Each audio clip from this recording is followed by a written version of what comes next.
بسم الله الرحمن الرحيم. الحمد لله رب العالمين، والصلاة والسلام على سيدنا محمد وعلى آله وأصحابه أجمعين. الحمد لله منشئ الخلق من عدم، ثم الصلاة على المختار في القدم.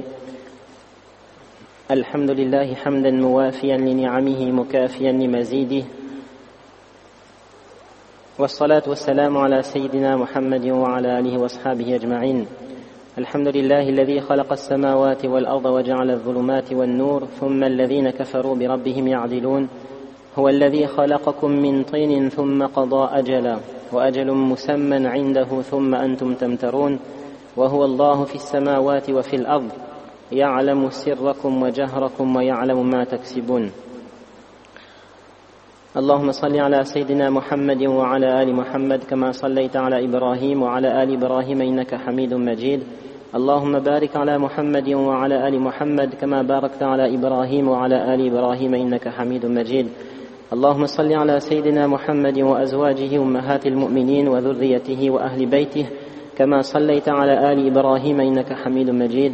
اللهم صل على سيدنا محمد عبدك ورسولك، وصل على المؤمنين والمؤمنات والمسلمين والمسلمات. اللهم صل على سيدنا محمد عبدك ورسولك، وصل على المؤمنين والمؤمنات والمسلمين والمسلمات. اللهم صل على سيدنا محمد وآله ألف مرة. اللهم صل على سيدنا محمد وآله وبارك وسلم. جزا الله عنا سيدنا محمدا صلى الله عليه وسلم بما هو أهله. أما بعد، فقد قال الله تبارك وتعالى بعد أعوذ بالله من الشيطان الرجيم: بسم الله الرحمن الرحيم. كل نفس ذائقة الموت. وقال النبي صلى الله عليه وسلم: تحفة المؤمن الموت، أو كما قال عليه الصلاة والسلام. أما بعد، صدق الله وصدق رسوله النبي الكريم، ونحن على ذلك لمن الشاهدين والشاكرين، والحمد لله رب العالمين. أما بعد. Donc, Inch'Allah, nous allons parler aujourd'hui de la mort. Il n'y a pas de divergence au sujet de la mort. Un de nos professeurs, sur le hadith Mawlana Fazlur Rahman Damat Barakatuhum, il disait: sur toute chose il y a ikhtilaf. Har cheez mein ikhtilaf hai. Sur toute chose il y a ikhtilaf. Et tout le monde s'accorde, c'est-à-dire qu'il y a ittifaq, tout le monde s'accorde sur le fait que la divergence existe. Har cheez mein ikhtilaf hai, sirf ikhtilaf par ittifaq hai. Et après il disait, hafizahullah ta'ala, qu'il y a une chose sur laquelle tout le monde s'accorde également, c'est la mort. Il n'y a pas une pensée, une doctrine qui existe sur cette terre qui ne croit pas en la mort. Dans la sourate Maryam, Allah tabaraka wa ta'ala, lorsqu'il parle d'une part de Isa alayhi salatu wassalam, mais également au début de la sourate Maryam, il nous dit: وَسَلَامٌ عَلَيْهِ يَوْمَ وُلِدَ وَيَوْمَ يَمُوتُ وَيَوْمَ يُبْعَثُ حَيًّا. C'est pourquoi les savants nous disent: il y a 3 jours, les 3 jours les plus importants de notre vie. Le jour de notre naissance, يَوْمَ وُلِدَ. Le jour de notre mort, وَيَوْمَ يَمُوتُ. Et le jour de notre résurrection.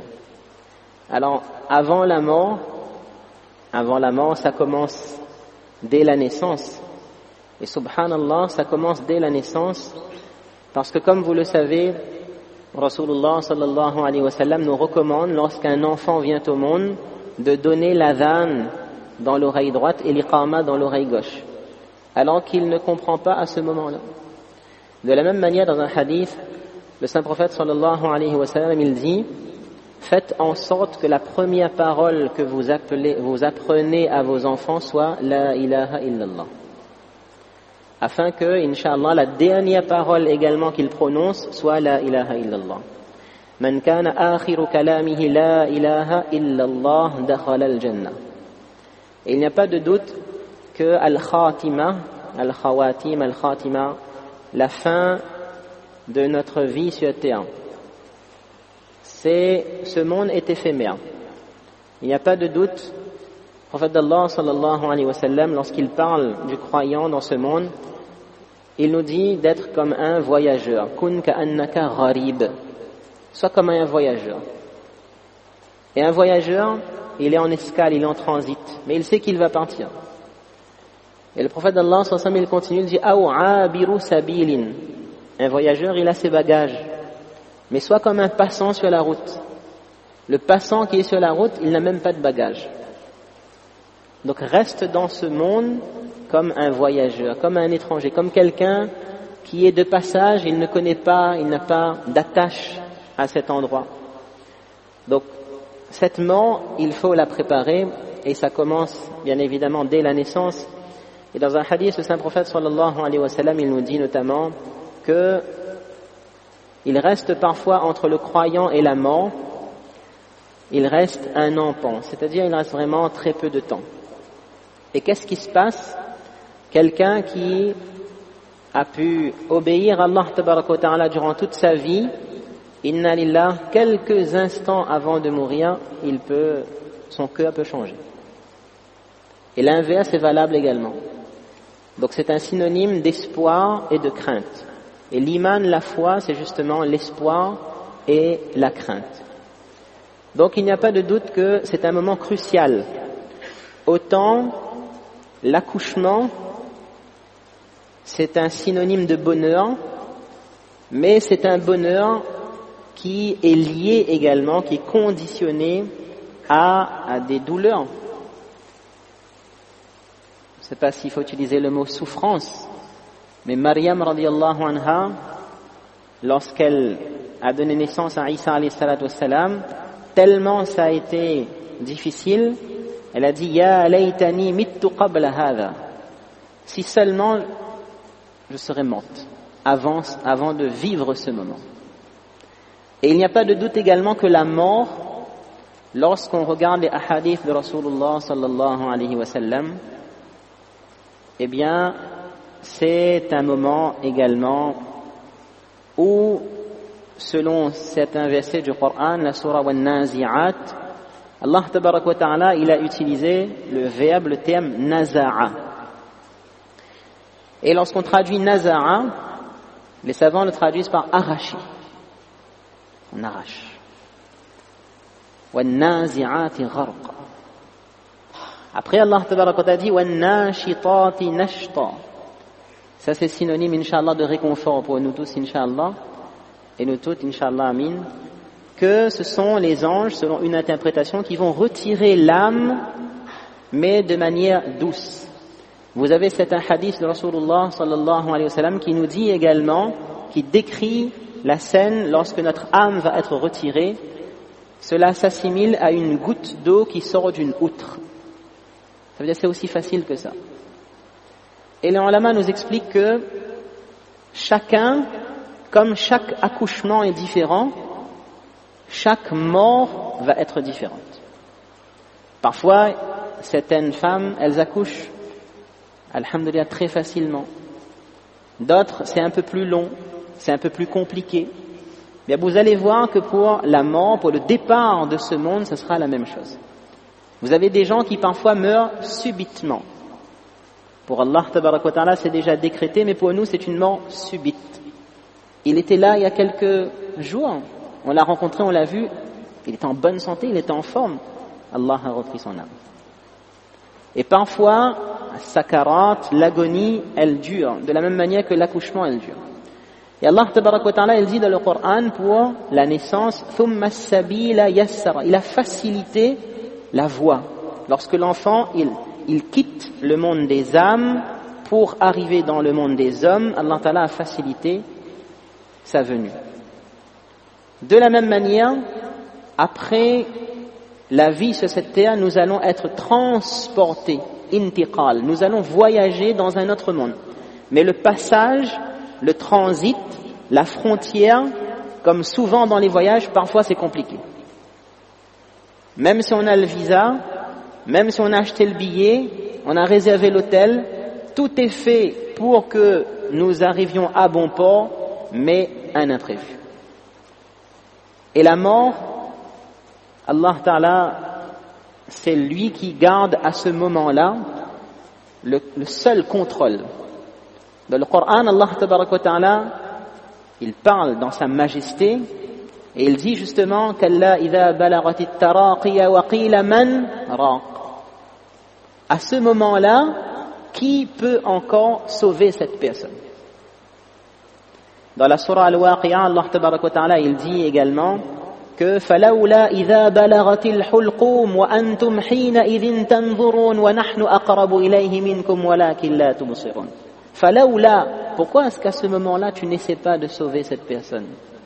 Est-ce qu'il y a, Allah tabaraka wa ta'ala, quelque part il est en train de dire, est-ce qu'il y a quelqu'un qui à ce moment peut encore faire quelque chose? Il y a dans le Coran un passage, un verset où Allah Azza wa Jal, il exprime sa grandeur de manière manifeste et il dit Limanil mulkul yawm. Jour de Qiyamah, après le deuxième souffle de la trompette, selon certains savants, eh bien qu'est-ce qui va se passer? Allah va demander aujourd'hui à qui la royauté? Qui? Aina al-jabbarun? Aina al-mutakabbirun? Allah dit où sont-ils? Et les mufassirun alayhi rahma disent il n'y aura personne pour répondre. Allah Ta'ala lui-même répondra Lillahi al-wahid al-qahhar. La royauté appartient à Allah. De la même manière, lorsque l'âme quitte le corps, wa qila man raq. Qui? Il n'y a personne. Et ce qui va nous accompagner, alors au moment de quitter ce monde, c'est un voyage. Il ne faut pas oublier également que d'un côté il y a cette part de crainte, et il y a cette part d'incertitude, d'espoir également. Le croyant, il doit être entre la crainte et l'espoir. Le prophète d'Allah sallallahu alayhi wa sallam dit en ce sens également La yamutanna ahadukum illa wa huwa yuhsinu dhanna billahi azza wa jal. Ou kama qala sallallahu alayhi wa sallam. Que personne ne quitte ce monde, cette terre, sans qu'il ait toujours une bonne pensée envers Allah. Ana inda dhanni abdi bi. Il faut garder une bonne pensée, l'espoir qu'Allah tabarak wa ta'ala il fasse que la mort soit le plus beau jour de ma vie. Quel beau dua à faire. Oh Allah, fais que la mort soit le plus beau jour de ma vie. Et lorsqu'on regarde les récits des saints de l'islam, autour d'eux, il y avait leurs proches qui étaient tristes, qui étaient anxieux.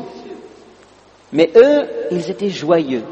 Le poète dit, tu es venu sur cette terre, ataita fid dunya, wa an-nasu hawlaka, dahikuna wa anta bakin. Lorsque tu es venu sur cette terre, les gens riaient, ils étaient joyeux. Et toi, tu es arrivé en pleurant. Mène ta vie de telle sorte que lorsque tu quittes ce monde, les gens pleurent et toi, tu souris. Les gens pleurent et toi, tu souris.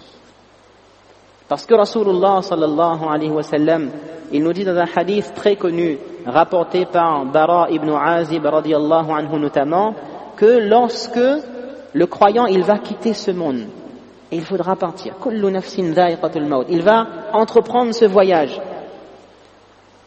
Et lorsqu'il va entreprendre ce voyage, le hadith de Rasulullah sallallahu alayhi wa sallam, dans la mesure où l'âme, alors qu'est-ce que l'âme? Durant cette terre, c'est le corps. C'est le corps. C'est l'esthétique du corps. Les muscles, la gym, il faut prendre soin de son corps. Mais après la mort et le passage, la transition entre ce monde et Al-Barzakh, le monde intermédiaire, c'est l'âme. Maintenant, c'est l'âme. Alors, qu'est-ce que l'âme? Allah Ta'ala dans le Coran Karim il dit وَيَسْأَلُونَكَ عَنِ الرُّوحِ. Il te questionne à propos de l'âme. قُلِ الرُّوحُ مِنْ أَمْرِ رَبِّي وَمَا أُوتِيتُم مِنَ الْعِلْمِ إِلَّا قَلِيلًا. Ça c'est Amri Rabbi, c'est l'ordre d'Allah. On ne sait pas. On ne sait pas réellement. Mais les savants nous expliquent que l'âme, si vous voulez, elle prend la place du corps. C'est-à-dire, de la même manière que nous avons nos mains et notre corps, l'âme est installée dans le corps sur chaque partie de mon corps. Alors pourquoi il est important de rappeler ça? Parce que lorsqu'on va enlever l'âme, et rappelez-vous, lorsqu'on arrache, lorsqu'on déchire quelque chose, eh bien ça va commencer par les pieds.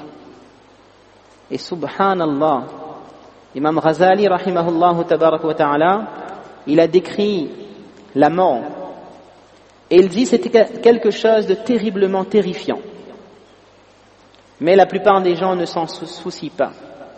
Alors, il continue et il nous dit que justement, dans cette mort-là, les êtres humains ne devraient endurer aucune affliction, ni misère, ni douleur, ni calamité dans leur vie. La seule appréhension de la mort avec ses douleurs atroces, ses déchirements et ses agonies devraient suffire à profondément perturber leur jouissance sensuelle et leur distraction, à les priver de la douceur de leur confort et de leur sommeil, et à les guérir de leur insouciance et de leur insouciance. La mort est en effet une expérience tellement déchirante qu'on devrait toujours s'en préoccuper et se préparer activement à sa rencontre, en particulier parce que personne ne connaît l'heure de sa venue. Et c'est pour ça Rasulullah sallallahu alayhi wa sallam dit: rappelez-vous abondamment, akthiru, parlez abondamment, dhikra hadhimil ladhat. C'est extraordinaire ce hadith. Rappelez-vous abondamment de ce qui casse les désirs, de ce qui casse les plaisirs, de ce qui anéantit les plaisirs. Il a besoin de désobéir à Allah. Il a envie, il est joyeux. Il met le Coran de côté. Il met Rasulullah sallallahu alayhi wa sallam de côté, il est joyeux. Na'udhu billah. Le prophète d'Allah sallallahu alayhi wa sallam a dit: rappelle-toi qu'un moment viendra et tout le plaisir que tu es en train de prendre, rappelle-toi de ce moment. Parce que l'âme, elle habite ton corps. Et l'ange de la mort, lorsqu'il va retirer l'âme, ça va commencer par les pieds. Et subhanallah, lorsque les savants ou les sahaba radiyallahu anhum ajma'in, alors les sahaba radiyallahu anhum ajma'in et même Rasulullah sallallahu alayhi wa sallam, lorsqu'ils nous décrivent à quoi ressemble la mort, certains ont dit c'est comme si on allait ressentir 100 coups d'épée. C'est comme si, Imam Ghazali rahimahullah ta'ala, il explique, il dit lorsqu'on est vivant, on ressent quelque chose. Quelqu'un nous donne une claque, ça va faire mal. Quelqu'un approche sa main du feu, il va ressentir. Quelqu'un va couper, on va couper un de ses membres, il n'est pas sous anesthésie, il est conscient, ça va faire mal. Là, au moment de la mort, lorsqu'on va retirer, enlever, arracher l'âme, c'est comme si on est en train d'arracher un membre, monsieur.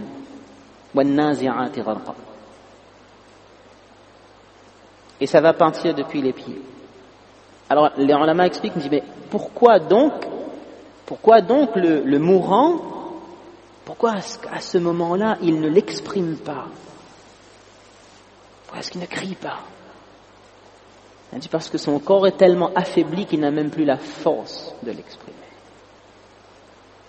Et certains sahaba radiyallahu anhum ajma'in, justement, lorsqu'ils expliquaient la mort, qu'est-ce qu'ils ressentaient par rapport à ça? Alors, certains d'entre eux ont donné des descriptions, Inch'Allah, nous allons essayer de le voir.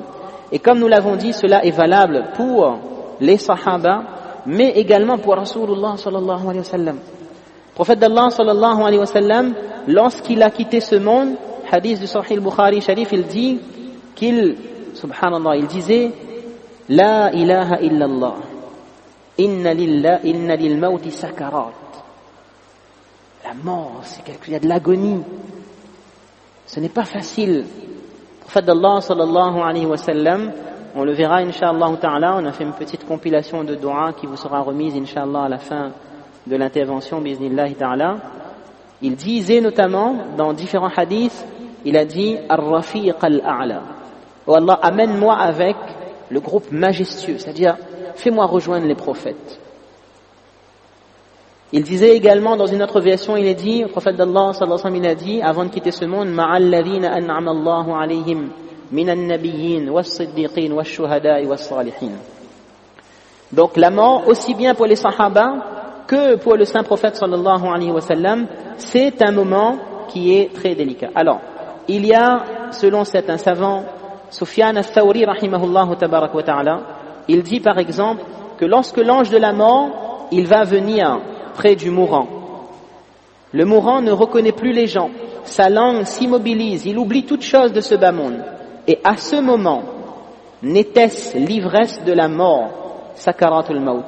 Il se saisirait d'une épée et se jetterait sur ceux qui sont assis à son chevet à cause des atroces souffrances qu'il subit. Mais il y a aussi, comme nous l'avons dit, subhanallah, des raisons d'espérer. En fait, Allah sallallahu alayhi wa sallam, il a dit, on a cité tout à l'heure, comme une goutte d'eau qui sort d'une outre, d'une gourde. C'est-à-dire aussi facile que ça. Et rappelons-nous, Inch'Allah, l'exemple de l'accouchement. Alors, Rasulullah sallallahu alayhi wa sallam, on disait, dans un hadith justement, Aïcha radiallahu anha, elle a dit, ya Rasulallah, kul, on a tous, le mot qui est utilisé, nakra, kariha yakrahu, makruh. C'est quelque chose, parfois en français ils disent, traduisent par détestable. Ou ici on a l'habitude d'entendre déconseillé, répréhensible. Nakrahul maut. On n'a pas très envie. Ma'ana Shafalitani rahmatullahi alayhi, il explique, il dit, regardez, l'enfant était dans le ventre de la maman. Il était bien installé. Il était protégé. Lorsqu'on lui dit qu'il faut sortir le passage d'un monde à un autre monde, c'est toujours difficile, c'est toujours délicat, mais ça amène aussi beaucoup de bonheur. Alors il n'a pas envie de quitter parce que, pour lui, le monde se limite à ça. Il ne sait pas ce qu'il attend. Donc lorsqu'il arrive, il pleure. Mais lorsqu'il arrive dans ce monde et qu'il a franchi ce cap, alors regardez après quelque temps, les parents sont joyeux. Lui-même, il commence à être joyeux. On prend soin de lui. Alhamdulillah.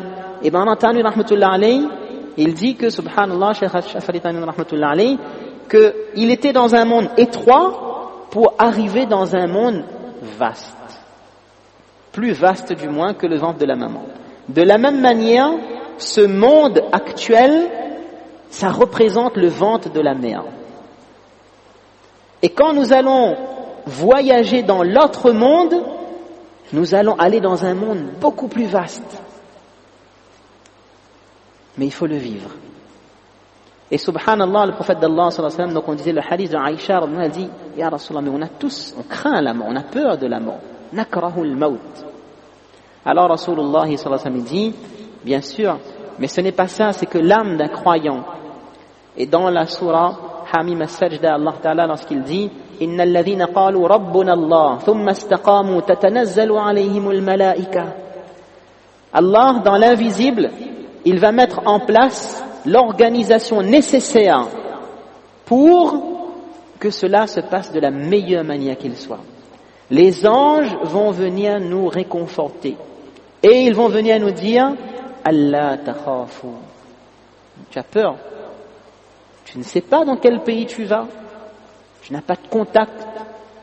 On n'a pas réservé, book l'hôtel. On ne sait pas, on a peur. Allah takhafu. N'aie pas peur. Wala tahzanu. Tu as laissé tes proches derrière toi. Ne sois pas triste. Ne t'inquiète pas. Wa abshiru bil jannah. Wa abshiru bil jannah. Une question pour mieux comprendre qu'on pourrait tous se poser. Si quelqu'un quitte ce monde et alhamdulillah est agréé par Allah tabarak wa ta'ala, quelqu'un qui incha'Allah déjà dans sa tombe ressent les délices, les plaisirs du paradis, même si ses proches sont tristes à en mourir, croyez-vous que si on demande à cette personne de retourner sur terre, elle reviendrait? Qu'Allah. Il n'y a personne qui voudrait revenir. Ce n'est pas la destination finale. C'est un voyage. Et si nous arrivons à comprendre cela, alors avant la mort, subhanallah, comme les savants ils nous disent, regardez, quels sont justement, pourquoi on devrait penser à la mort? Depuis notre jeune âge, pourquoi on devrait penser à la mort? Il y a beaucoup de khair. Ici, 5 raisons ont été mentionnées. Premièrement, préparation pour la vie future. Al-akhirah, c'est mon objectif. Tu regardes droit devant toi. Deuxièmement, c'est un moyen de renoncer à l'accumulation de richesses. Alhaakumut takathur. L'abondance, ça t'a fait oublier Allah. Ça t'a fait oublier Allah. Allah Ta'ala dit Alhaakumut takathur hatta zurtumul maqabir. Le prophète d'Allah sallallahu alayhi wa sallam dans un hadith, l'être humain il dit Yaqul ibn Adam mali mali mali wa hal laka illa. Je dis ma richesse, mon argent. Mais ta vraie richesse, c'est uniquement le vêtement que tu as, ou bien ce que tu as mangé. Ça t'appartient réellement. Lorsqu'il faudra quitter ce monde, tout ce que nous avons acquis restera sur terre. Et dans un autre hadith, Rasulullah sallallahu alayhi wa sallam, il dit Ayyukum malu warithihi ahabbu ilayhi min malihi. Qui préfère l'argent, les biens de ses héritiers à ses propres biens? Sahaba ont dit, Ya Rasulallah, nous tous on préfère nos propres biens. Le prophète d'Allah dit, فَإِنَّمَا لَكُمْ مَا تَقَدَّمُوا. Ce que vous avez envoyé dans Akhira, ce que tu as investi pour Akhira, ça t'appartient. Ce que tu laisses derrière toi, ça ne t'appartient pas. Ça appartiendra à tes héritiers. Et alhamdulillah, c'est une bonne chose également. On y viendra, Inch'Allah. Troisièmement, contrarie l'inclination au péché. Tu as envie de désobéir à Allah. Mais quand tu penses que il faudra passer par l'arrachement de l'âme, et que là, l'ange de la mort, Malakul Maut, il n'y a pas de passe droit. Il n'y a plus de passe là. Non. Alors, quand on pense à ça, Inch'Allah, ça nous encourage. Quatrièmement, ça nous protège contre le mépris des droits d'autrui. Et ça, c'est quelque chose qui revient constamment, incessamment. Il y a nos ibadah, ma relation horizontale, verticale avec Allah Ta'ala, moi et Allah, ibadah, et ma relation avec les autres. Comment est-ce que j'agis avec les autres? La tahqiranna min al-ma'ruf shay'an walau an talqa akhaka biwajhin talqin. Même un visage souriant, le prophète dit comme ça, ne minimise pas cette action. Tu ne sais pas. Après le pont Sirat, lorsqu'on va traverser le pont Sirat, dans un hadith de Bukhari, il est dit que après être sauvé de l'enfer, il y aura un autre pont avant d'arriver au Jannah. Et dans ce pont-là, il est dit que les différends qu'il y a eu entre les gens vont être réglés à ce moment-là. Donc ça c'est très important. Et c'est un signe que la lumière est dans le cœur. Alors on a mis un petit poème justement pour, entre guillemets, définir la mort, s'il fallait définir la mort brièvement et rapidement, quelques passages, Inch'Allah tabarak wa ta'ala. Comme vous l'aurez compris, qu'est-ce qui se passe lorsque justement on va mourir, on va quitter ce monde? Alors le poète, il dit en ce sens, donc quelques passages, Inch'Allah tabarak wa ta'ala. يكوم عنك الأطباء والصديق إذن وقد طوروا صحف التبدد والحيل. Comme on a expliqué tout à l'heure, les médecins et les amis sont autour de nous et ils essayent de nous sauver, mais personne ne peut plus rien pour nous à ce moment. Et là, il continue, il dit وأنزلوني إلى قبري على مهلي وقدموا واحدا منهم ليلحدني. On va me prendre et on va me mettre dans la tombe. وكشف الثوب عن وجهي لينظرني. Parfois, juste avant de mettre le défunt dans la tombe, on va ouvrir le visage du mort pour le voir une dernière fois. وأسبل الدمع من عين وقبلني. Et là, certains vont verser des larmes, certains vont embrasser. في ظلامات قبري لا أمي ولا أحد ولا أبي ولا أخ من يؤنسني. Mais dans la tombe, il n'y aura ni les parents, ni personne, ni le père, ni la mère, ni aucun frère, ni personne pour m'accompagner. وهالني إذ رأت عيناي إذ نظرت من هول مطلع إذ كان أغفلني.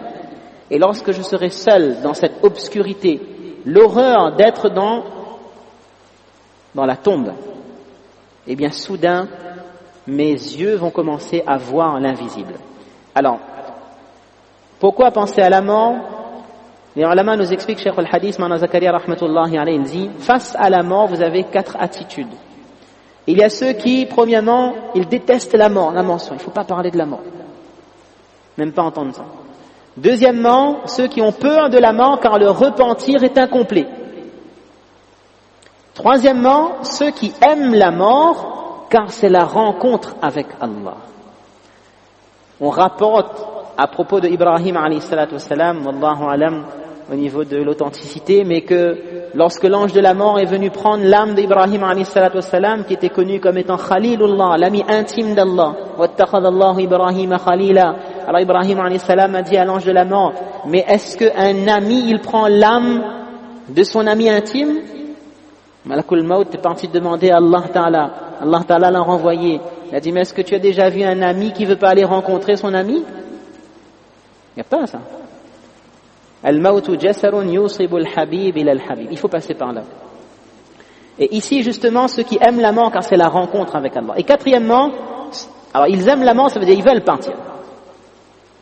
Et quatrièmement, eux aussi, ils veulent partir, mais ils disent, ya Allah, in kanatil hayatu khayran li, si la vie est meilleure pour moi, alors laisse-moi vivant. Et si la mort est meilleure pour moi, alors prends-moi avec afia. Et dans un hadith, justement, le saint prophète sallallahu alayhi wa sallam, il nous dit également, ici, vous voyez, lam yalqa ibnu adam shay'an qattu mundhu khalaqahu Allahu ashadda alayhi min al-maut. Depuis qu'il est né, il n'y a pas une épreuve, une étape plus difficile que la mort. Mais malgré tout, la mort, par rapport à ce qui nous attend après, c'est plus facile. Alors, maintenant que on va arriver, donc on a expliqué, l'âme va partir, vous avez ici la parole de l'imam Ghazali, rahimahullah ta'ala, qui nous parle de sakarat, qui nous parle de l'agonie. Alors il y a deux hadiths, incha'Allah ta'ala, qu'on essaiera de mentionner, bi'idhnillahi al-azim, pour nous faire comprendre un petit peu la réalité. Premièrement, c'est que le prophète d'Allah sallallahu alayhi wa sallam, Al-Harith ibn al-Khazraj, il rapporte de son père, il dit, j'ai entendu le prophète d'Allah sallallahu alayhi wa sallam, qui justement, il a vu Malakul Maut, l'ange de la mort, à la tête d'un Ansar, un sahabi parmi les Ansar. Et là, il a dit, ô ange de la mort, urfuq bi sahibi, sois doux envers mon compagnon, car il est croyant.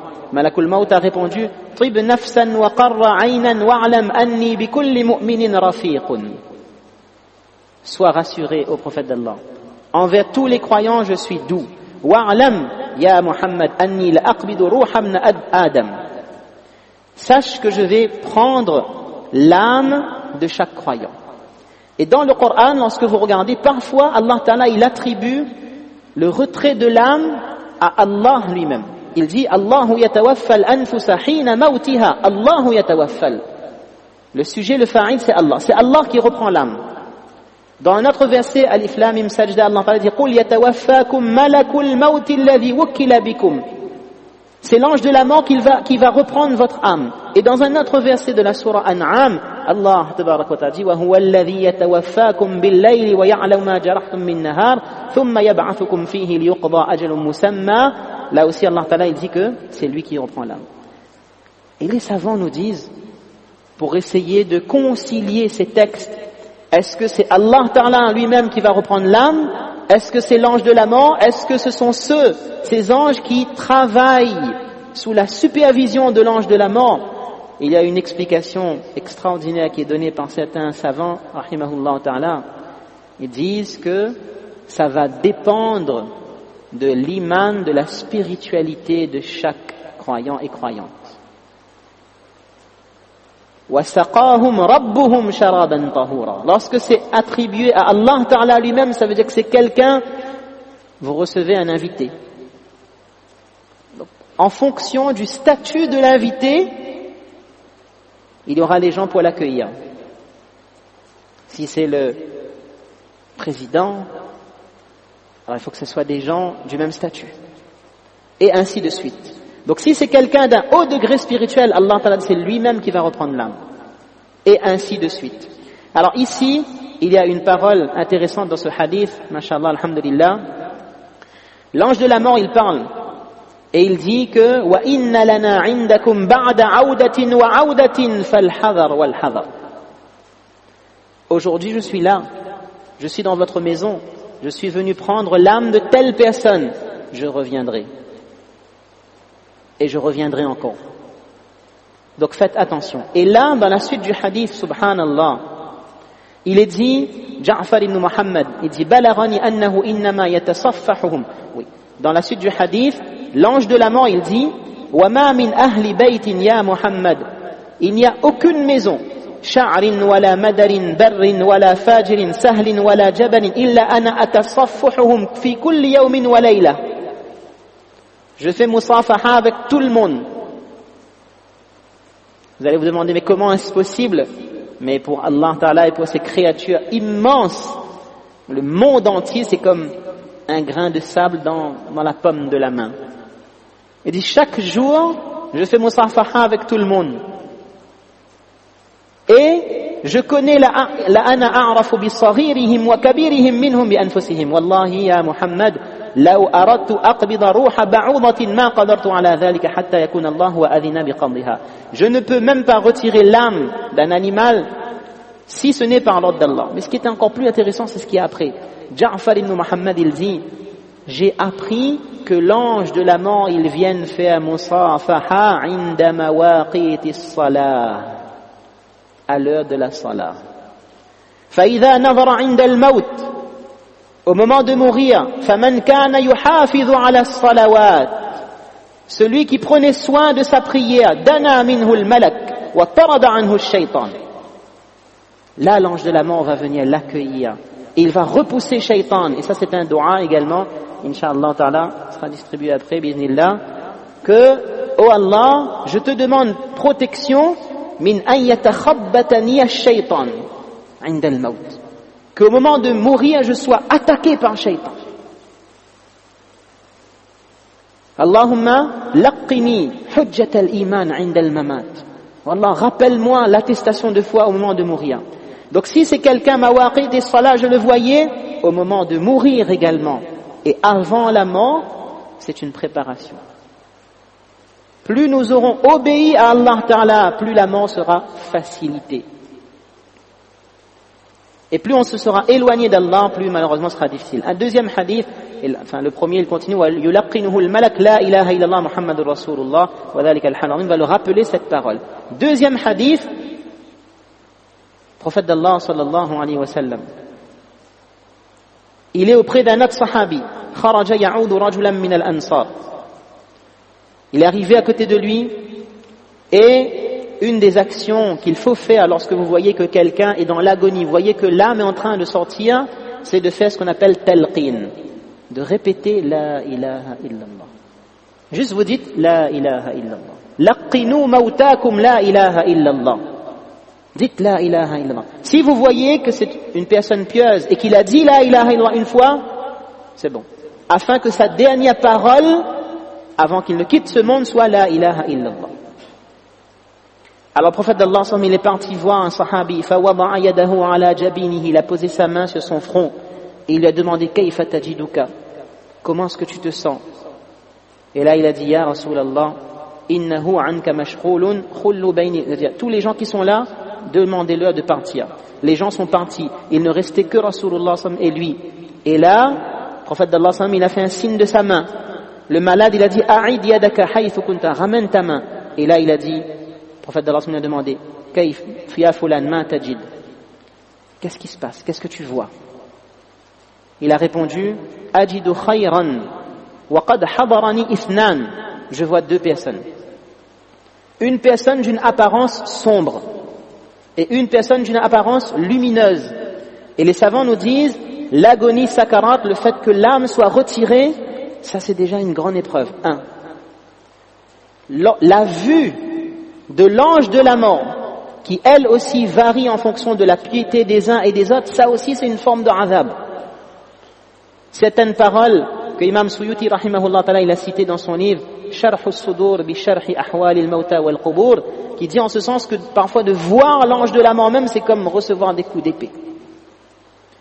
Donc il dit, je vois une personne, je vois de l'ombre et je vois de la lumière. Le prophète d'Allah il dit, laquelle de ces deux personnes, ayyuhuma aqrabu minka, laquelle de deux est plus proche de toi? Il dit celle qui a l'ombre. Alors Rasulullah sallallahu alayhi wa sallam il dit Inna al-khayra qalil wa inna al-sharra kathir. Ça veut dire que tu as peu de bonnes actions et tu as beaucoup de mauvaises actions. قال فمتعني منك يا رسول الله بدعوة. Au prophète d'Allah, fais un dua pour moi. Le prophète d'Allah, il a fait un dua. Allahumma ghfiril kathir wa anmil qalil. Oh Allah, pardonne ce qui est abondant, c'est-à-dire les péchés, et augmente ce qu'il y a en petite quantité, c'est-à-dire les bonnes actions. Le prophète d'Allah, il a fait dua. Il a dit, demandé aux sahaba, ma tara, qu'est-ce que tu vois? Il a dit que mes parents te soient sacrifiés. Al khayru yunma wa ara ash-sharru yadnahil. J'ai vu le bien augmenter et le mal en train de diminuer.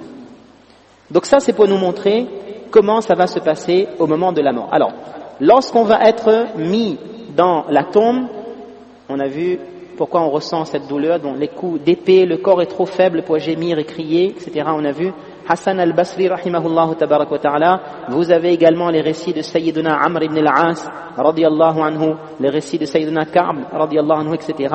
Mais on va, inshallah, essayer d'avancer, biiznillah. Donc le retrait de l'âme, le récit de Bara ibn Azib, radiyallahu anhu, on l'a brièvement cité tout à l'heure. Il est dit en ce sens que lorsque justement on va reprendre cette âme-là, eh bien, l'ange de la mort qui s'assied au chevet de cette personne, il va dire Ya ayyatuhan nafsu tayyiba, ô âme sereine, sors vers le pardon d'Allah et son agrément. Et c'est là qu'elle va sortir facilement comme la goutte d'eau qui coule d'une fontaine, même si vous voyez autre chose que cela. Et subhanallah, si on voit quelqu'un dans l'agonie, parfois apparemment il souffre, c'est difficile. On a dit Rasulullah sallallahu alayhi wa sallam lui-même, il disait sakaratul maut. Aïcha radiyallahu anha, elle dit, après avoir vu cela, je n'ai envié quelqu'un qui apparemment est mort facilement.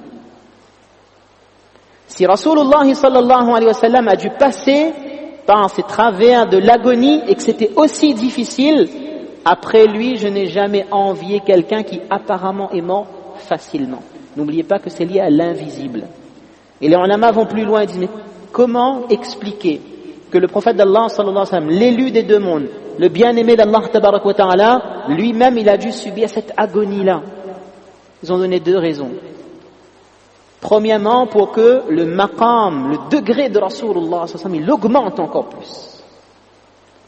Parce qu'à chaque instant, les prophètes, les anbiya, ils sont constamment en train d'évoluer vers Allah. Et deuxièmement, pour nous apprendre à nous, la ummah, qu'il faut faire preuve de patience. Alors ici, lorsqu'on prend cette âme, l'ange de la mort va confier cette âme à d'autres anges qui l'envelopperont dans un linceul et parfumeront avec ses parfums. Un parfum agréable se dégagera d'elle, la meilleure odeur de musc qui soit sur terre. Et c'est là qu'on va faire monter l'âme au ciel. Premier ciel, deuxième, troisième, quatrième, et ainsi de suite. Et là, lorsque cette âme montera au ciel, les anges demanderont, mais qui est cette personne? On dira, c'est un tel, fils d'un tel, en mentionnant les plus beaux noms qui lui étaient attribués dans ce monde. Et c'est là que finalement, Allah tabarak wa ta'ala, il dira, inscrivez de mon Seigneur dans le illiyin. Alors, c'est une des questions qui avait été posée. Où vont les âmes? Il y a ikhtilaf entre guillemets dessus. Ibn Qayyim rahimahullah ta'ala, il a cité dans son kitab Ar-Ruh, mais on va aller sur ce que Jamhour des Ahlus Sunnah wal Jama'a, des ulama, ils disent que l'âme des Anbiya alayhimus salatu wassalam, ils vont aller dans le plus haut degré de ce qu'on appelle al-illiyun. C'est un endroit où justement l'âme des prophètes, les a'la illiyun, ils vont être là-bas. L'âme des croyants, ils vont être dans ce illiyun, mais pas au même degré, pas aussi haut que ça.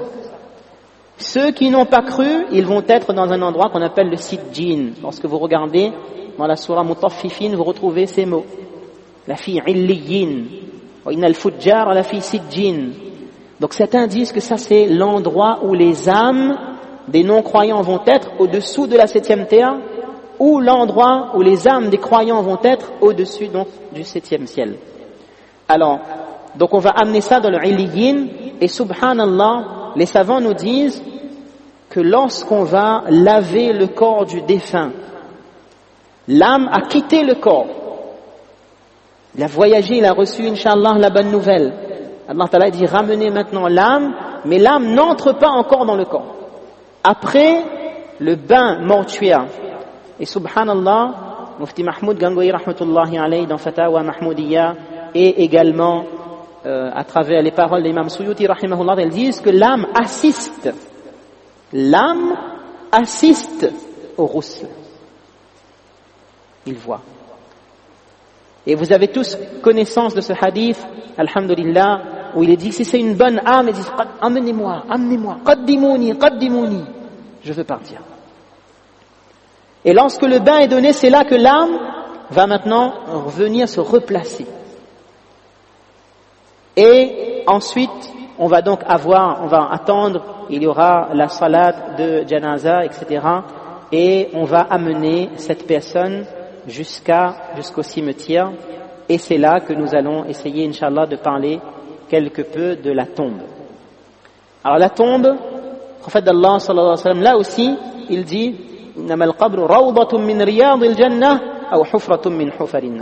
soit c'est un jardin parmi les jardins du paradis, soit c'est un puits, un trou parmi les trous de l'enfer. Et justement dans cette tombe, vous avez ici les causes des châtiments de la tombe. Alors plusieurs récits sont là pour montrer cela. Allah tabarak wa ta'ala, Inch'Allah, nous préserve tous, amin, Inch'Allah.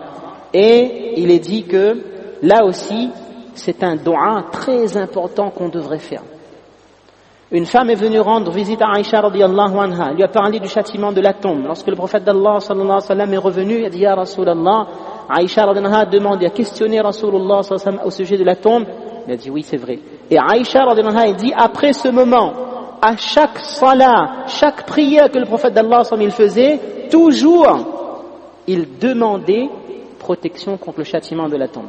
Et dans le hadith du Sahih al-Bukhari, il est mentionné qu'après la tashahhud, lorsqu'on lit tashahhud, salat ala nabi sallallahu alayhi wa sallam, on peut lire d'autres doigts, on peut lire ce doigt, Allahumma inna na'udhubika min azabil qabr. Et si on ne lit pas à ce moment, alors au moins après la salat. Mais de demander protection à Allah tabarak wa ta'ala contre ce châtiment de la tombe. Alors vous avez là aussi plusieurs choses, on a cité quelques actions ici que vous voyez. L'urine et le fait de colporter les paroles. Hadith connu, fameux. Le prophète d'Allah sallallahu alayhi wa sallam, marra bi qabarayn. Il passait auprès de deux tombes. Et il a dit, innahuma yu'adhaban. Ces deux personnes-là sont en train d'être châtiées. Allah, il a fait kashf, il a montré, il a fait ressentir dans l'invisible ce qui se passait.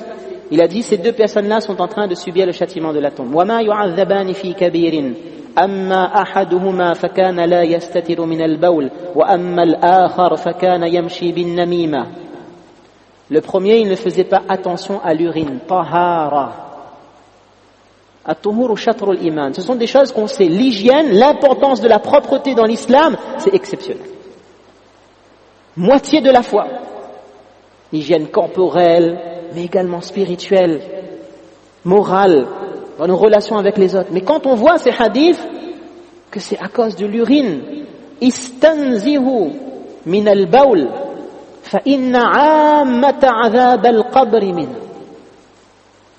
Grande cause des châtiments de la tombe, c'est parce qu'on ne fait pas attention.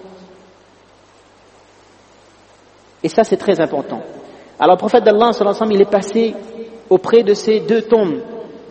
Et il dit l'autre, qu'est-ce qu'il faisait? An-namima, Mufti Rada al-Haq, hafizahullah ta'ala, notre ustad disait, naqlul kalam ala wajhil fasad. Colporter, l'a dit, l'a fait. Pourquoi? Pour semer la zizanie, les problèmes. Il a dit ça, tu sais, etc. Allah ta'ala, il n'aime pas. Inna alladhina yuhibbuna an tashi'a al-fahisha fi alladhina amanu lahum 'adhabun alim. Allah ta'ala, il n'aime pas quand on est là pour semer la zizanie, la discorde. Réconcilions les gens. Touba liman ju'ila miftahan lil khayr wa mighlaqan lish shar. Soyons des clés pour le bien et des cadenas pour le mal. Réconcilions les gens, ramenons les gens. Alors ce hadith, et ce qui est intéressant, Allama Qurtubi rahimahullah ta'ala dans son livre At-Tadhkira, il a fait bahath là-dessus. Il a dit mais le prophète d'Allah, il est passé auprès de 2 tombes. Était-ce des tombes des croyants ou des non-croyants? Si on dit c'était les tombes des croyants, ça veut dire qu'ils étaient des sahaba. Bien que bien évidemment Allah Ta'ala ait pardonné aux sahaba, il les a agréés, mais ça montre que comme pour on le verra Inch'Allah Ta'ala, une autre étape importante de la tombe, le dartatul qabr, le rétrécissement de la tombe. Sa'd ibn Mu'adh radiyallahu anhu, pour son janaza, le prophète d'Allah sallallahu alayhi wa sallam, il dit ihtazza lahu al-arsh, le trône d'Allah a tremblé, il y avait tellement d'anges présents. Le prophète d'Allah sallallahu alayhi wa sallam, il a dit même Sa'd ibn Mu'adh radiyallahu anhu, law naja minhu ahadun la naja minhu Sa'd. Si quelqu'un devait échapper au dartatul qabr, ça aurait été lui. Il y a des ulama, alhamdulillah, heureusement, ils disent oui, mais c'était un darta, la tombe se rétrécit, se resserre, non pas comme un azab, mais comme une mère qui prend son enfant dans ses bras. Allah il fait que ce soit comme ça pour nous, Inch'Allah, amin. Ça c'est une grande étape également. Donc il y a dans la tombe l'intérêt, délaissement de la salat, de manière générale toute désobéissance, délaissement de la pratique, la fraude dans le commerce. Alors Inch'Allah, dans le petit support qui vous sera partagé, vous aurez des petites histoires qui ont été reprises du livre de Mufti Shafi rahmatullahi alayhi, qui s'appelle Maut ke waqt shaytani doke, et que ça a été traduit en français, mashallah, les ruses de Satan au moment de la mort. Là-dedans vous avez à la page 16 quelques petits récits, Inch'Allah, on vous transmettra ça, bi'idhnillah. Donc tout ça, derrière ça, il y a des petits récits, mais Inch'Allah, on va essayer d'avancer. La fraude dans le commerce, causer du tort aux autres, l'adultère, les actions qui nous protègent du châtiment de la tombe, très important, la salat. Il ne faut pas minimiser la salat. Deuxièmement, la sadaqa. Dans un hadith, le prophète d'Allah, sallallahu alayhi wa sallam, il a dit en ce sens que justement la sadaqa, c'est quelque chose qui va nous protéger contre la chaleur de la tombe. Troisièmement, le dhikr d'Allah. Le prophète d'Allah, il dit un hadith rapporté par l'imam Ahmad, rahimahullah ta'ala, il me semble, ma min amalin anja min adhabil qabri min dhikrillah. Il n'y a pas une action qui nous protège plus contre le châtiment d'Allah tabarak wa ta'ala que le dhikr d'Allah. Et autre hadith que vous connaissez, il est dit que lorsqu'on place le mort dans la tombe, la salah viendra à côté de sa tête. Le jeûne, as-sawm, viendra à sa droite. La sadaqa viendra à sa gauche. Les actes de piété et de bienfaisance à ses pieds. Lorsque le azab essaiera de l'attaquer par la tête, c'est la salah qui le protégera. Lorsque ça sera à droite, c'est le jeûne qui le protégera. Il n'y a pas de passage ici. À gauche, l'aumône et les pieds, les actes de piété et de bienfaisance. Et il y a également, comme vous le voyez ici, le fait de quitter ce monde un jour de Jumu'ah, dans certains hadiths, même si les ulama, les muhaddiths, ils disent qu'il y a un petit peu de kalam dessus, mais Inch'Allah, il sera protégé donc du châtiment de la tombe avec tout ce qui donc est lié à cela. Alors, ensuite, le rétrécissement, c'est dont on a parlé tout à l'heure. D'accord ? Lorsque la tombe, elle va se rétrécir, on a vu le récit de Sa'd bin Mu'adh radiyallahu anhu. Où vont les âmes ? Nous avons répondu. Bien sûr, il y a les questions et réponses qui nous seront posées. Man rabbuka, qui est ton Rabb ? Ma dinuka, quelle est ta religion ? Et ma taqulu fi hadha ar-rajul, que dis-tu à propos de cette personne ? En l'occurrence, Rasulullah sallallahu alayhi wa sallam. Qu'Allah tabarak wa ta'ala nous accorde la possibilité de répondre correctement, incha'Allah ta'ala, car c'est un examen qui est extraordinaire dans la mesure où on connaît les questions et les réponses, on n'est pas sûr de passer. On connaît les questions, on connaît les réponses, on n'est pas sûr de réussir. Et il y a un dua, subhanallah, notre ustad, notre cher Mufti Patel, rahimahullah ta'ala, dans le dars de Sahih Muslim, il disait, un dua qu'il nous est conseillé de lire le matin et le soir, 3 fois, un petit cachet, tellement facile. Mais quelle récompense! Quelle récompense! Ça nous aidera à répondre aux questions dans la tombe. Et si on lit ce dua, un autre hadith, il dit, le prophète d'Allah, sallallahu alayhi wa sallam, nous prendra par la main et nous fera entrer au paradis, Inch'Allah.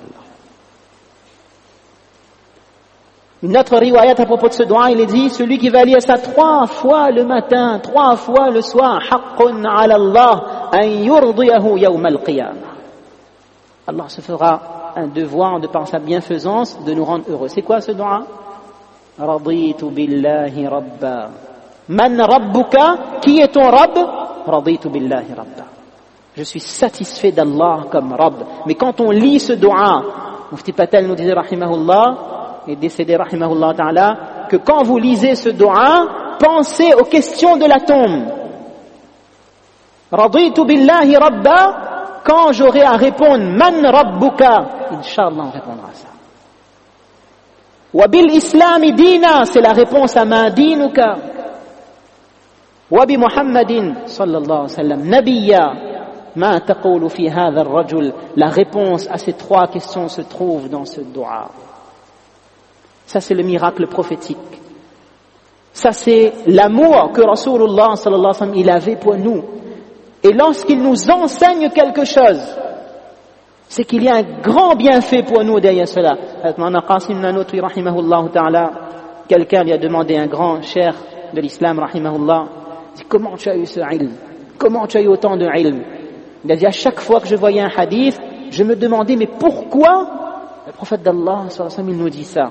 Lorsque Rasul Akram, sallallahu alayhi wa sallam, il dit, tuhfatul mu'min al-maut, la mort, c'est un cadeau pour le croyant. Qu'est-ce qu'il veut faire? Il veut nous réconforter, il veut nous rassurer, il veut nous encourager, car il veut le bien pour nous. Il est comme un père qui veut le bien pour nous. Alors, les questions dans la tombe, Inch'Allah, on avance et on va essayer d'aller sur le Isra et Thawab, dans la mesure où, ça aussi c'est quelque chose de très important. Après ces étapes-là, donc on a vu avant, pendant, on a retiré l'âme, l'âme revient, les questions, le azab, qu'on n'a pas trop détaillé mais qui est une réalité. Il faut demander à Allah Ta'ala la protection. Maintenant qu'on a enterré le mort, on part. Nous, on rentre chez nous. Mais lui, il est toujours là. Et subhanallah al-azim, Imam Suyuti rahimahullah tabarak wa ta'ala. Alors juste avant de passer à ça, parce que c'est quand même important, je dirais, on n'a pas trop détaillé le châtiment de la tombe, un hadith du Sahih Muslim. Zayd ibn Thabit radiyallahu anhu, il dit, le messager d'Allah sallallahu alayhi wa sallam se trouvait dans un jardin clos des Banu Najjar, sur sa mule, et que nous étions avec lui. Voilà qu'elle fit un écart et qu'elle fit sur le point de le désarçonner, c'est-à-dire la bête a commencé à s'affoler. C'est alors que nous apparurent 5 ou 6 tombes. Il demanda qui connaît les occupants de cette tombe. Un homme répondit moi. Il dit quand est-ce qu'ils sont morts? Il dit ils sont morts dans le shirk. Et là Rasulullah sallallahu alayhi wa sallam il a dit une parole juste pour nous faire comprendre le châtiment de la tombe, le azab al-qabr.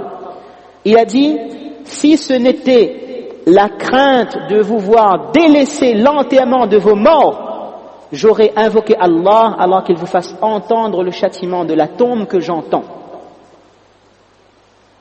Et dans un autre hadith, il est dit en ce sens que subhanallah, une fois, un sahabi, il a planté une tente et il a commencé à entendre des voix.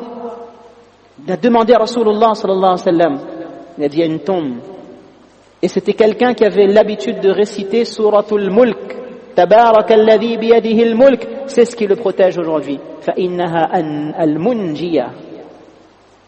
C'est quelque chose qui nous protège. Et par rapport à cette histoire-là, il est dit, subhanallah al-azim, que les animaux également, Allah tabarak wa ta'ala peut bien évidemment les faire entendre le châtiment de la tombe. Alors pour ce qui est du Isal et Thawab. Isal, ça vient de l'arabe awsala yusilu isal, fait parvenir. Thawab, les récompenses. Vous avez ici alors, le récit de la sourate Yasin, c'est un récit que Ibn Qayyim, rahimahullah tabarak wa ta'ala, il a cité dans son livre, dans son kitab al-Ruh. On va essayer de le voir, Inch'Allah. Il est dit qu'il y avait un homme qui avait l'habitude d'aller voir la tombe de sa mère le jour du Jumu'ah. Il a lu la sourate Yasin. Et un jour, il a lu la sourate Yasin, il a dit, Allah apporte, fait parvenir la récompense pour toutes les personnes de ce Qabristan. Le vendredi d'après, une femme est venue, elle a dit, tu es un tel, fils d'un tel? C'est-à-dire, le fils de ta maman, c'est un tel? Elle a dit oui. Elle a dit, ben, j'ai une fille qui est morte.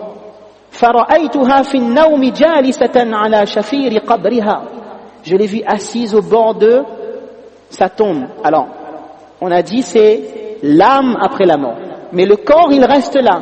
L'âme va dans le Illiyoun ou bien ailleurs, on est dans le monde barzakh, mais le corps, il reste dans la tombe et il y a toujours une connexion, une relation entre l'âme et le corps. C'est pour ça, les ulama disent, est-ce que c'est le corps ou l'âme qui va ressentir le azab ou bien les délices?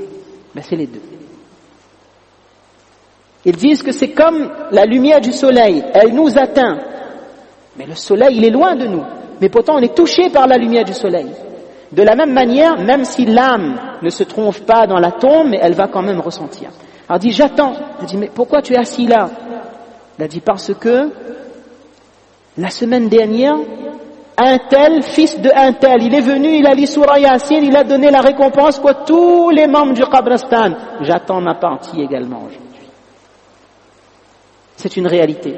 Il ne faut pas les oublier. Dans une autre riwayat, il est dit, Subhanallah, Malik ibn Dinar, rahimahullah ta'ala, un jour de Jumu'ah, la nuit de Jumu'ah, il passe devant un cimetière, il voit une grande lumière. Il a dit que, c'est un miracle, hein, des saints de l'islam, il a dit Allah ta'ala a dû pardonner à ces gens. C'est cité par Imam Suyuti, rahimahullah ta'ala, dans son livre Sharh al-Sudur bi Ahwal al-Mawta wal-Qubur. Alors il dit, probablement Allah Ta'ala il a pardonné à ces gens-là. De l'invisible, il y a eu une voix. Il a dit, oh Malik ibn Dinar, ça, ce que tu as vu, c'est le cadeau que les musulmans ont envoyé pour leurs frères dans le cimetière. Les récompenses de Sawab. Enfin, on dit, il y a 3 fois Subhanallah. 3 fois Qul huwallahu ahad, envoyer la récompense. Tout à l'heure, on a oublié de dire, même dans l'agonie, la lecture de la Surah Yasin, ça facilite le retrait de l'âme. Donc il a dit, ça c'est la récompense. Il a dit, mais Malik ibn Dinar, rahimahullah ta'ala, il a dit, mais dis-moi, cette récompense-là, qu'est-ce que je peux faire?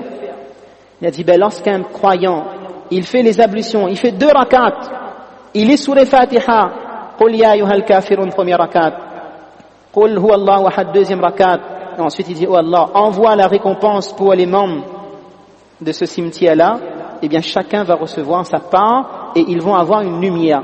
Alors il y a également eu une question à ce sujet. Comment les morts reçoivent ce thawab? C'est ajib cette question. Ça fait partie de l'invisible. Mais alhamdulillah, wallahu alam, Imam Suyuti rahmatullah alayhi, il a cité une tradition qui n'est pas un hadith de Rasulullah sallallahu alayhi wa sallam, qui rapporte de Bashar bin Ghalib rahmatullahi alayhi, et qui dit que c'est présenté dans un coffre. Il y a de la lumière et la récompense, elle est enveloppée dans de la soie. Voilà comment, selon cette tradition, les récompenses sont présentées aux défunts. Alors ce Isra al-Thawab là, il est très important. Donc la lecture de la Surah Yasin, Malik ibn Dinar rahimahullah ta'ala. Vous avez également le récit de certaines personnes, Imam Suyuti rahmatullahi alayhi, il dit, des gens qui ne reçoivent rien. Et ils sont très heureux lorsqu'ils reçoivent quelque chose. C'est pour ça qu'il ne faut pas hésiter. Parfois juste, pour nous c'est une petite qira'a, c'est pas grand chose. Mais pour eux ça représente énormément. Donc vous avez également ces récits qui ont été mentionnés. Alors, les ulama nous expliquent également, quand on fait Isra al-Thawab, vous avez différents hadiths, soit vous faites construire un puits, ou quelle que soit l'action qu'on fait, on fait l'action, on dit, Allah, fais parvenir la récompense à telle personne, ou alors à toutes les personnes qui sont décédées. Et, par rapport à cela, donc la récompense va leur parvenir. Alors, on a vu brièvement, Inch'Allah, le Isra al-Thawab. On va essayer, Inch'Allah, pour ne pas trop tarder, de continuer et de passer d'un petit peu, entre guillemets, après la mort, entre guillemets. On vous a mis également, Inch'Allah, ça sera distribué, bi'idhnillahi ta'ala. Mufti Shafi, rahmatullahi alayh, il a écrit un petit risala en 2 pages dans son livre Jawahirul Fiqh. Lorsque quelqu'un quitte ce monde, il faut faire attention à quoi? Alors, il faut faire attention à quoi? On parle ici du testament, de la wasiyya, mais pas seulement du testament de la wasiyya dans le fait de léguer ses biens, mais surtout pour la personne en elle-même des dettes qu'elle a envers Allah. Quelles sont-elles? Vous avez ici, si elle a des salahs manqués, salat qaza, il faut remplacer. Et si quelqu'un n'a pas pu remplacer ses salahs durant son vivant, on ne peut pas payer pour ces salahs tant qu'on n'est pas encore mort. Ça, c'est pas comme le jeûne. Dans le saum, quelqu'un qui n'a plus la capacité physique, فَمَنْ وَعَلَى الَّذِينَ يُطِيقُونَهُ فِدْيَةٌ طَعَامُ مِسْكِينٍ. Pour la salat, on ne peut pas dire, j'ai manqué pendant 15 ans, je n'ai pas fait la prière, je vais payer pour ces salahs. Il faut remplacer ces salahs. Mais si quelqu'un n'a pas pu le faire, il faut qu'il l'écrive, il le dise, fait dans sa wasiyya son testament, et chaque salat, mes frères, mes mères et sœurs, montant de la fidya, 3 €. 5 farz, du moins selon la jurisprudence hanafite, plus witr, ça fait 6, 18 € par jour.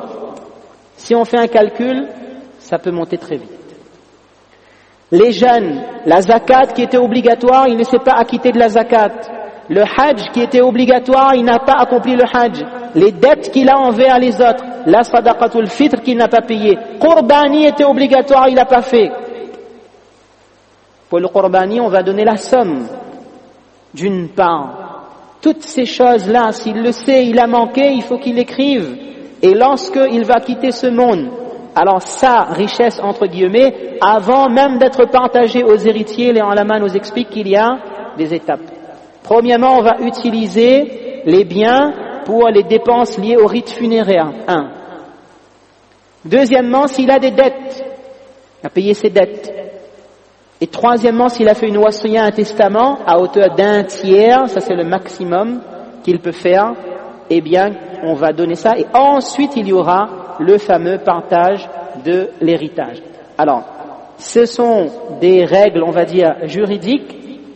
Vous avez également la partie qui traite, entre guillemets, de l'héritage et qui est très important.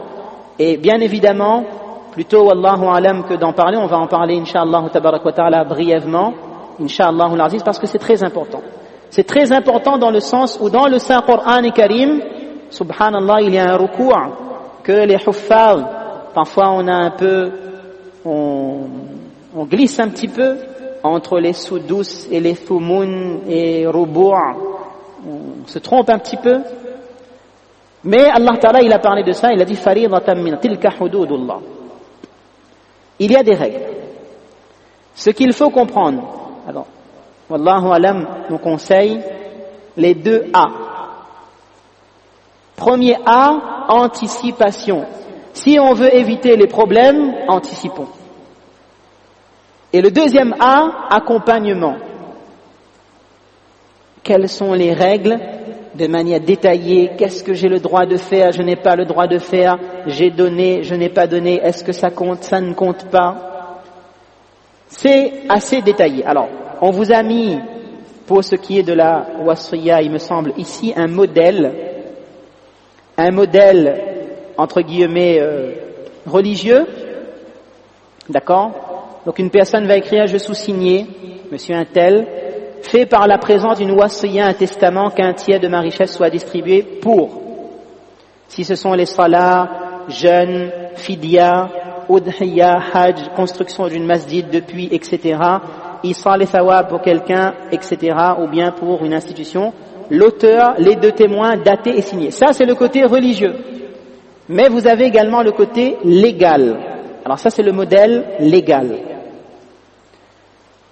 Vous pouvez le faire auprès d'un notaire, mais ce n'est pas obligatoire. Vous pouvez également faire sous seing privé, en respectant bien évidemment les conditions.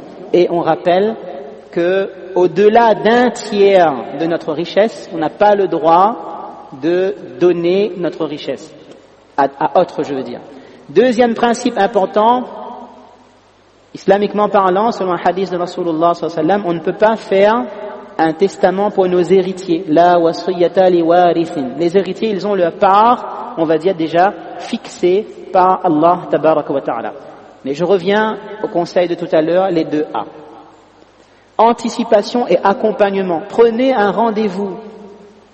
Allons voir quelqu'un, un alim, un mufti, un cheikh, quelqu'un, un imam avec qui, comme lorsqu'on va chez un comptable, comme lorsqu'on va chez un avocat. Comment est-ce que je dois faire pour préparer ce moment? Alors, voilà pour ce qu'on a dit un peu entre guillemets, et bien sûr, pour terminer là-dessus, Inch'Allah, quelques petits doigts qu'on a cités, quelques-uns, Inch'Allah, durant l'intervention. Le premier, vous le voyez ici, le prophète d'Allah, dans la salat, il demandait protection min azab al-qabr, wa min fitnati al-masih al-dajjal, wa min fitnati al-mahya wal-mamat, Allahumma inna a'udhuka min al-ma'tham wal-maghram. Autre dua, le prophète d'Allah lui-même, lorsqu'il allait quitter ce monde, il lisait ça. Allahumma a'inni ala ghamaratil maut aw sakaratil maut. Oh Allah, je te demande, aide-moi face au tourment de la mort et aux affres de la mort. Autre dua que Rasulullah lui-même, au moment de quitter ce monde, il a dit, c'est cette partie de ce verset 69 de la sourate An-Nisa. Autre dua qu'il a fait également Rasulullah avant de quitter ce monde, Allahumma fir rafiqil a'la. Oh Allah, fais-moi rejoindre la compagnie suprême, c'est-à-dire le groupe des Anbiya alayhimus salatu wassalam. Et vous avez les références également ici, le hadith numéro 4437 du Sahih Bukhari Sharif. Autre dua, Allahumma laqini hujjat al-iman 'inda al-mamat. Allahumma ghfir al-kathir wa anmi al-qalil. On a vu le récit tout à l'heure. Et un dua également important pour présenter ses condoléances. Et subhanallah, chose également très importante, lorsqu'on présente ses condoléances, lorsqu'il y a quelqu'un qui a quitté ce monde. Hadith de Rasulullah, ça me dit, à ce moment-là, les anges sont là et ils disent Amin sur le dua des proches. Mufti Saïd Parampuri, rahmatullahi alayhi, il dit c'est dommage que beaucoup d'entre nous oublient ce moment crucial.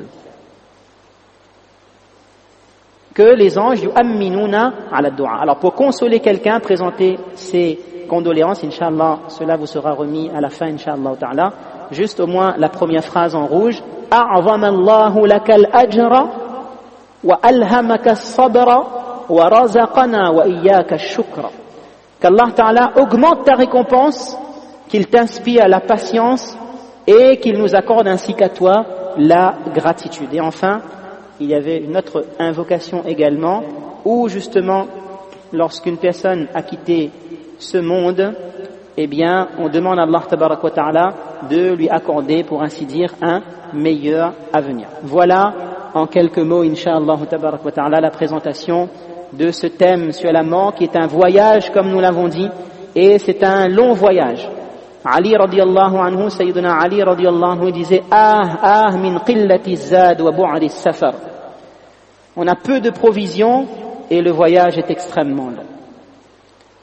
Il faut espérer en Allah tabarak wa ta'ala, surtout demander le plus important, quitter ce monde avec iman. Et il y a des actions, des prescriptions que les savants nous ont données. Premièrement, Rabbana la tuzigh qulubana ba'da idh hadaytana wa hab lana min ladunka rahmatan innaka antal. La lecture de ce dua. Deuxièmement, miswak. Quand on fait le siwak, Allama Shami rahimahullah ta'ala dit fa innaha tudhakkiru ash-shahada 'inda al-maut. Ça nous rappellera incha'Allah la shahada, eh bien au moment de mourir et de quitter ce monde-là. Allez, une dernière petite histoire, on voulait le dire tout à l'heure. Mufti Ahmad Bemat, rahmatullahi alayhi, dans un de ses ouvrages, il dit qu'il y avait un homme dans un village qui habitait près d'un cimetière. Un jour, il a vu un phénomène étrange. Il a vu une tombe s'ouvrir et un homme à tête d'âne en émerger. Imam Suyuti, rahmatullah, l'a cité également. Et il se mit à braire 3 fois, le bruit de l'âne. 3 fois. Et puis il a repris sa place et parti dans la tombe. Une femme désignant une vieille dame lui expliqua, voyez-vous cette vieille dame? Eh bien cet homme c'est son fils. C'était un ivrogne, un alcoolique. Et chaque soir, lorsqu'il avait bu, sa vieille mère, sa maman, avait l'habitude de l'avertir en ces termes, crains Allah, ne bois pas. Combien de temps encore tu vas rester dans cet état? Et l'homme répondait, arrête de braire comme un âne. La femme ajouta que cet homme était mort à l'heure de Asr et que depuis chaque jour, au même moment, il émergeait de sa tombe, se mettait à braire 3 fois avec sa tête d'âne et reprenait ensuite sa place. Qu'Allah tabarak wa ta'ala nous préserve. Qu'Allah fasse que, Inch'Allah, comme nous avons dit, la mort soit le plus beau jour de notre vie. Amin. Que ce soit la rencontre avec Allah Ta'ala. Et ça aussi c'est un dua, subhanallah. Allahumma inni as'aluka ladhata an-nadhri ila wajhik wa shawqa ila liqa'ik barda al-aish ba'da al-maut. La fraîcheur de la vie après la mort, le plaisir de te rencontrer. Après la mort, Inch'Allah, c'est la vraie vie. Allah Ta'ala dit wa inna ad-dar al-akhirata lahiya al-hayawan. Inch'Allah, on va essayer de s'arrêter là. qu'Allah nous accorde la compréhension. Wa sallallahu ala nabi al-karim wa ala sahbihi ajma'in. Subhanallah wa bihamdihi subhanallah.